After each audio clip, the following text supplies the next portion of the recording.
nonton nonton dari berbagai negara itu kan sangat banyak, ratusan ribu, bahkan mungkin mencapai jutaan. Dan mereka ya hanya terpusat di wilayah-wilayah tuan rumah itu aja yang dalam hal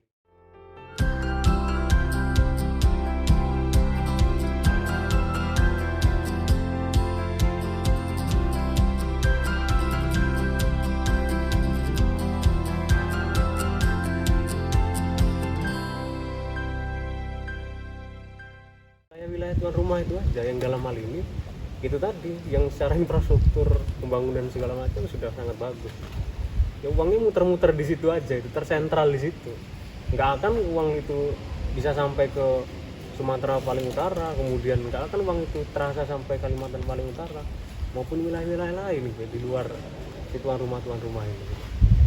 Artinya itu tadi masyarakat antusias menyambut sepak bolanya, tapi masyarakat juga terus satu sisi merasakan bahwa dampak ekonomi ini untuk mereka aja kok, kita ini nggak sampai sebenarnya.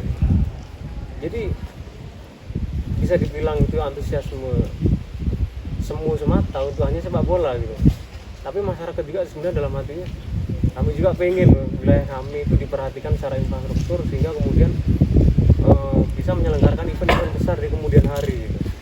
Sehingga kemudian wilayah kami juga terdampak secara ekonomi.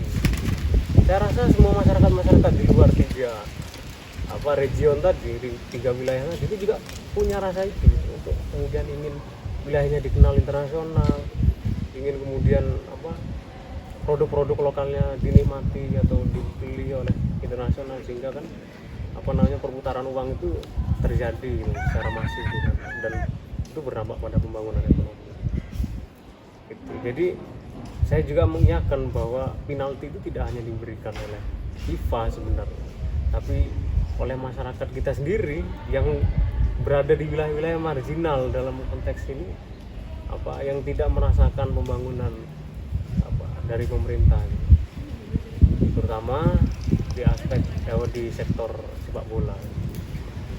Saya kira itu. Oke. Ini menarik. Berarti ada potensi di mana masyarakat memiliki hak untuk memberikan penalti kepada pemerintah. Dalam hal ini kita sebagai negara demokrasi, negara hukum, berhak untuk memberikan setidaknya arahan secara langsung. Terutama kita di konteks hari ini adalah era digital, sepertinya banyak sekali yang mulai bermain untuk mengkritik pemerintah semakin tajam juga. Nah, saya ingin berpindah ke Bung Ino pertama. Kemudian sehingga sebetulnya secara spesifik penalti ini bisa dipraktekkan seperti apa kepada masyarakat agar pemerintah yang nanti kita akan bahas lebih lanjut agar tadi disinggung Bung Pandu di awal agar berbenah. Kita akan melihat benahnya seperti apa yang harus dilakukan. Tapi sebelum itu kita ingin melihat sebenarnya penalti yang bisa dilakukan itu seperti apa. Pertanyaan berat ya sebenarnya. Okay. Tapi kalau saya bisa katakan sebenarnya kalau kita berkaca dari reaksi publik hari ini dan kemarahan publik itu adalah salah satu bentuk penalti terhadap negara. Dan efeknya apa? Efeknya adalah banyak hal, salah satunya kepercayaan publik terhadap kekuasaan hari ini, di mana sebenarnya kalau kita mau katakan ini sebuah akumulasi dari segala macam keresahan selama ini. Saya belum berani katakan bahwa ini puncak, karena belum ada hal-hal yang belum terlalu radikal sebenarnya. Karena sebenarnya saya punya keresahan juga sebagai publik dalam hal ini, subjek politik, yang kalau kita katakan mungkin masih banyak yang sadar bahwa ini perlu ada pembenahan. Tapi masalahnya ada juga yang merasa bahwa sudah sifatnya sangat sementara, problemnya sangat sementara, dan pada akhirnya reda dengan sendirinya. Dan ya begitu-begitu saja. Kita berkaca dari berbagai macam permasalahan. Tapi saya berharapnya akumulasi ini mencapai pada puncak dalam artian positif, bahwa kita publik memberikan penalti yang tepat, bahwa ini memberikan efek jera, bahwa seharusnya kita berkaca dengan berbagai macam permasalahan, bahwa seharusnya kita harus lebih kompak dalam berbagai macam hal. Dalam hal sederhana seperti sepak bola ini, saya pikir kita harus lebih kompak ya. Jadi Jadi saya pikir reaksi publik hari ini ya kita bisa lihat juga salah satu misalnya elektabilitas salah satu yang bisa dikatakan bersuara soal ini kan, bersuara soal Israel, misalnya Ganjar namanya.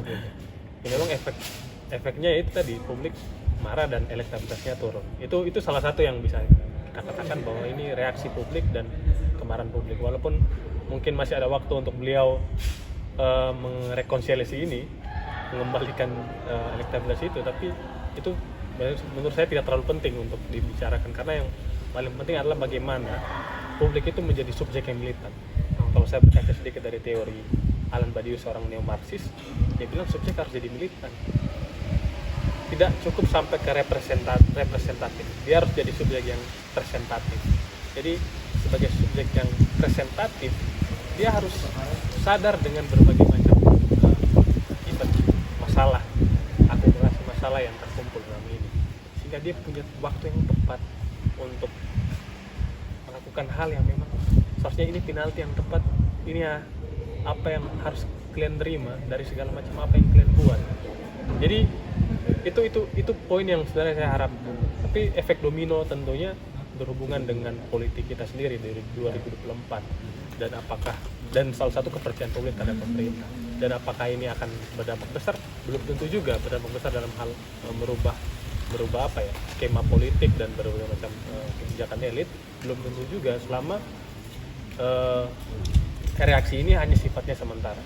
Jadi saya pikir kita perlu membangun konsistensi dan juga agensi yang kuat dalam hal berbagai macam reaksi dan juga tuntutan terhadap pemerintah tentang berbagai macam hal yang saya pikir tidak berhenti kita hanya bersuara di digital dan segala macam, tapi juga menunjukkan bahwa ketidakpercayaan itu harus bermuara pada reaksi yang sifatnya dekonstruktif.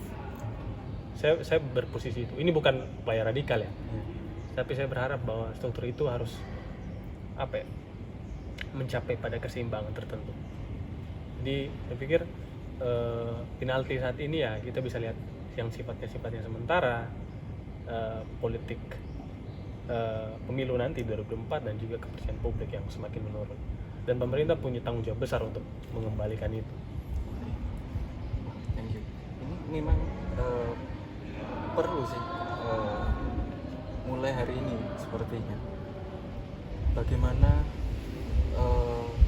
mengembalikan lagi peran masyarakat sebagai kontrol sosial, terutama bagaimana kita mewakili kontrol sosial ini menggunakan penalti seperti ini. Entah itu radikal, entah itu konsistensi kan, atau entah seperti apa, sepertinya perlu dilakukan agar saya terbayangkan bahwa ke depan mungkin apabila ini tidak diantisipasi ada kerentanan. Saya ingin melihat lebih dalam lagi nih untuk menutup obrolan pada hari ini terutama. Sebetulnya kita sudah tahu blundernya di mana, penaltinya apa saja. Kemudian ke depan kita akan menghadapi pemerintahan baru di 2024. Pertama adalah kerentanannya apa. Yang kedua, ketika ini tidak dibenahi. Kemudian yang kedua, resiko ke depan apabila tidak dibenahi, apa yang akan terjadi tentang mungkin dari Bu Pandu, dua pertanyaan itu. Kerentanan yang dihadapi sudah tahu. Kemudian resikonya apa ke depan pasca 2024 ini apabila tidak dibenahi. Oke. Ini lagi-lagi cukup berat juga. Cuman rasanya penting juga kita untuk melihat aspek internal dari persepak bolaan yang menurut saya ini juga representasi dari bagaimana negara mengurus masyarakat, bagaimana negara itu mengelola masyarakat. Itu terlihat dari bagaimana negara itu serius atau enggak mengelola sepak bola. Nah,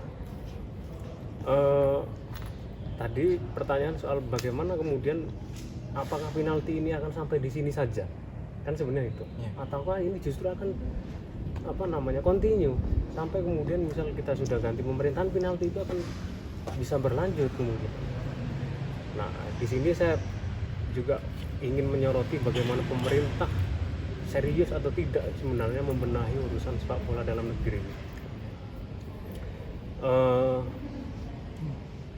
Dimulai dari banyak hal sebenarnya aspek persepak bolaan itu, dan sudah banyak juga orang-orang yang berbincang atau mengungkapkan fakta soal sebenarnya masalah sepak bola Indonesia itu ada di mana.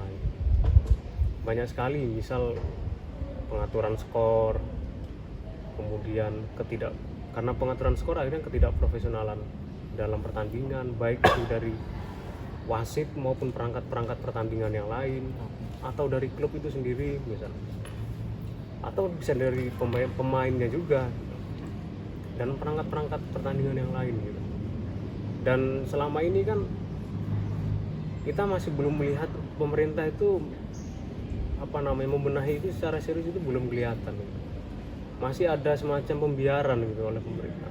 Kita sama-sama tahu, dan saya tadi bilang bahwa banyak orang-orang yang memang sudah tahu dunia hitam itu, sudah bersuara di publik, tapi juga langkah konkret dari pemerintah itu belum kelihatan. Artinya itu dulu sebenarnya yang mesti dibenahi. Supaya apa? Supaya itu menganulir penalti yang akan terjadi di kemudian hari gitu. Supaya itu membatalkan penalti yang akan terjadi di kemudian hari. Maka pembenahan secara serius persepak bolaan internal itu juga harus dilakukan. Kita sama-sama tahu kemarin, dan itu jadi alasan yang tercantum di surat FIFA soal bagaimana kemudian FIFA menyatakan atau menyematkan permasalahan di Kanjuruhan, insiden di Kanjuruhan. Sebenarnya insiden di Kanjuruhan itu kan juga menjadi satu gambaran bagaimana pemerintah mengurusi sepak bola dalam negeri. Bagaimana mungkin penggunaan alat-alat semacam bom asap dan sebagainya, gas air mata itu digunakan di dalam stadion yang berisi ribuan orang gitu. Dan dengan kapasitas itu yang cuma sedikit gitu. Posisi lagi ramai kemudian dipasang. Jelas-jelas itu menyalahi aturan. Artinya kan ini lebih kritik ke dalam gitu. Di mana pemerintah itu melihat seluk beluk silang sengkarut dari permasalahan sepak bola itu. Ngurainya itu harus benar-benar rigid, rinci, kemudian bertahap, nggak bisa langsung dar. Memang harus bertahap. Ada aspek supporter juga kalau di sepak bola kan. Bagaimana ya supporter kita masih sering konflik antar satu dengan yang lain. Tapi baru-baru ini saya melihat ada tren positif pasca tragedi Kanjuruhan, bahwa saya lihat kemarin waktu pertandingan Persib dan Persija itu bisnya Persib dikawal supporter dari Jakmania. Itu kan fenomena yang sebenarnya sangat langka, tapi sebenarnya itu menunjukkan bahwa dari masyarakat sendiri, pecinta sepak bola itu ingin loh, ada upaya, kami ini ingin memulai untuk pembenahan sepak bola ini dari aspek supporter secara serius. Dengan apa? Menunjukkan ke publik bahwa konflik yang selama ini terjadi itu bisa kita benahi secara bersama-sama, secara kolektif. Itu kan dimulai dari supporter Persija yang mengawal kepulangan Persib. Kemudian saya lihat juga kemarin tim Persija yang akan berlatih di stadion di Surabaya itu waktu akan menuju stadion dikawal oleh bonek. Nah ini kan fenomena yang sebenarnya sangat jarang terjadi. Tapi akhirnya masyarakat belajar atas tragedi Kanjuruhan bahwa supporter itu bersatu. Sebenarnya kan persoalan Kanjuruhan itu kan bermula dari ada bersih tegang antara supporter Persebaya dengan supporter Aremania. Nah artinya dari sisi supporter juga kita juga benahi, dan itu sudah dimulai oleh masyarakat. Tinggal kita tunggu pembenahan di internal PSSI maupun persepak bolaan lainnya oleh pemerintah. Masa iya pemerintah sudah lihat masyarakat punya upaya yang serius untuk membenahi persepak bolaan dari aspek supporter ya. Pemerintah mau diam saja untuk tidak menindak pengaturan skor misalnya, tidak menindak perangkat-perangkat pertandingan yang bermain mata dengan misal bandar judi dan sebagainya gitu. Masyarakat sebenarnya menunggu itu.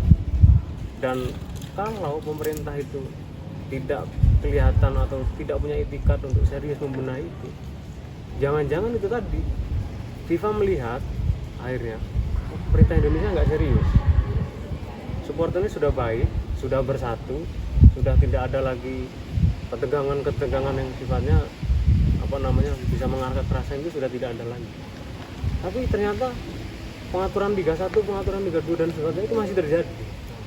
Nah itu kan FIFA akhirnya mungkin saja bisa berpikir bahwa berarti Presiden saya nggak serius mengenai sepak bola. Ya sudah, ke depan nggak perlu lagi ada perhelatan internasional persepak bolaan di Indonesia. Karena itu tadi persoalan internalnya nggak dibenahi secara serius. Nah kita tinggal tunggu saja sebenarnya langkah konkret pemerintah untuk secara serius membenahi sepak bola di internal sepak bola sebenarnya. Sehingga kemudian kita punya prestasi, persepak bolaan kita punya prestasi baik di level Asia Tenggara, di level Asia, bahkan di level dunia. Kalau saya boleh sedikit memaparkan, kita itu belum pernah loh sekalipun juara di Asia Tenggara, AFF. Nah itu kan artinya ada problem mendasar di persepak bolaan, soal keseriusan pemerintah lagi-lagi membenahi pembinaan dan liga dan segala macam.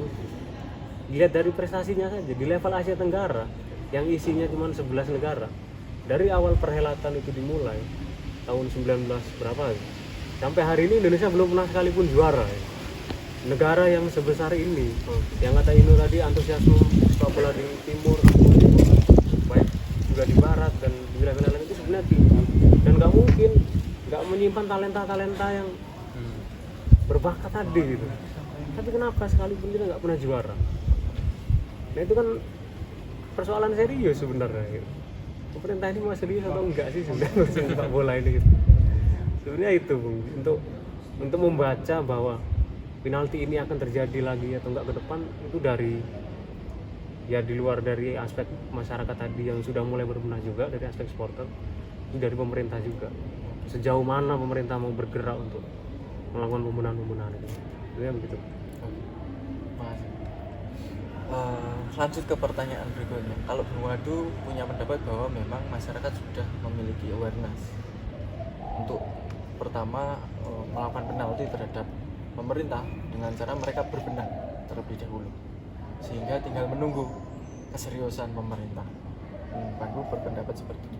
Kalau Bung Ino seperti apa melihat, sebetulnya kita sudah tahu kerentanannya di mana persepak bolaan Indonesia ini. Kemudian apabila tidak dibenahi, penalti selanjutnya itu resikonya apa sih? Apabila tidak dibenahi, tidak segera dibenahi secara mendalam atau serius? Saya pikir ini sangat prediktif ya. Ini prediktif sekali kalau kita ngomong berbagai macam kesalahan yang ada dalam hal sepak bola.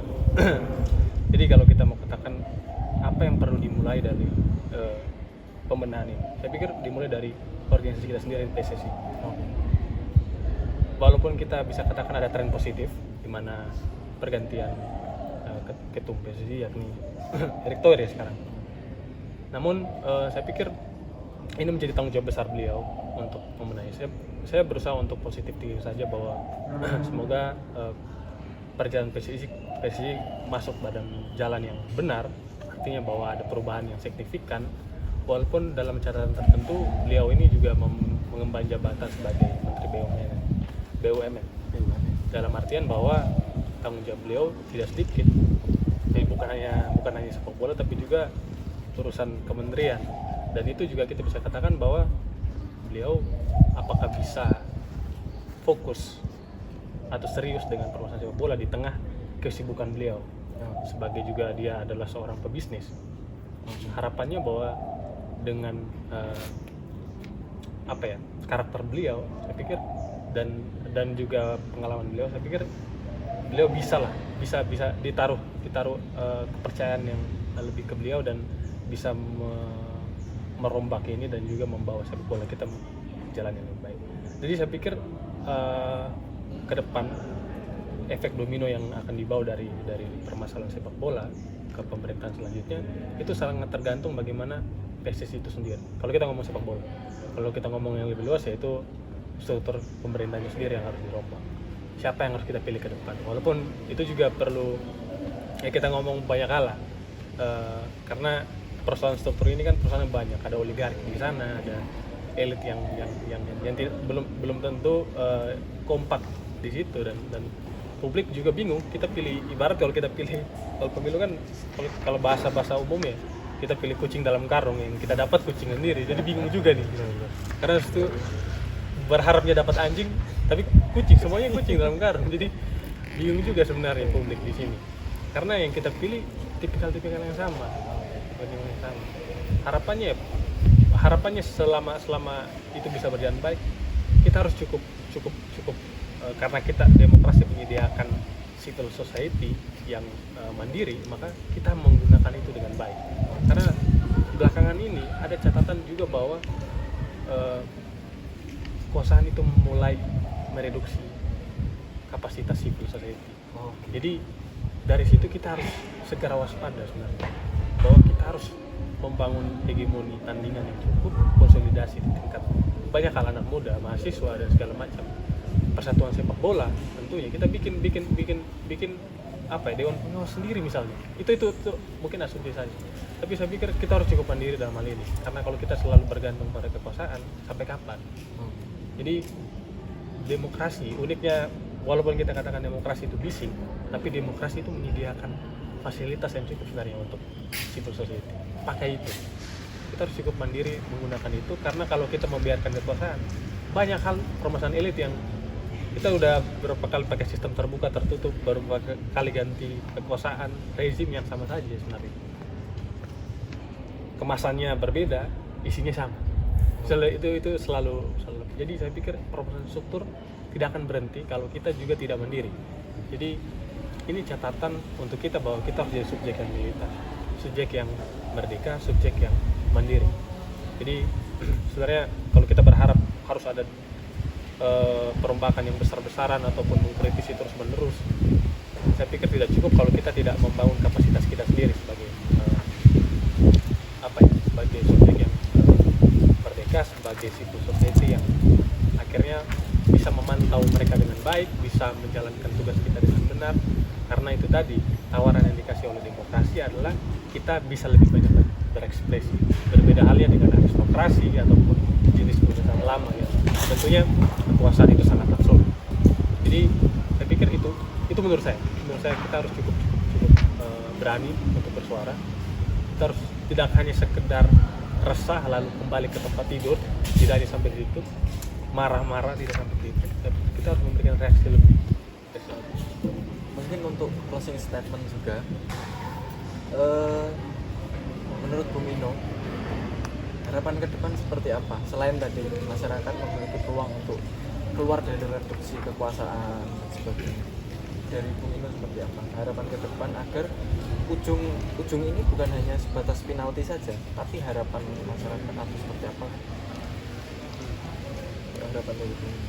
Harapannya dari beberapa peristiwa ini, saya pikir publik harus betul-betul sadar bahwa karena permasalahan ini juga bersamaan dengan permasalahan yang baru-baru terjadi juga di DPR ya, pernyataan yang sangat kontroversial dari DPR, dan saya pikir ini akan akumulasi dan publik harus segera sadar.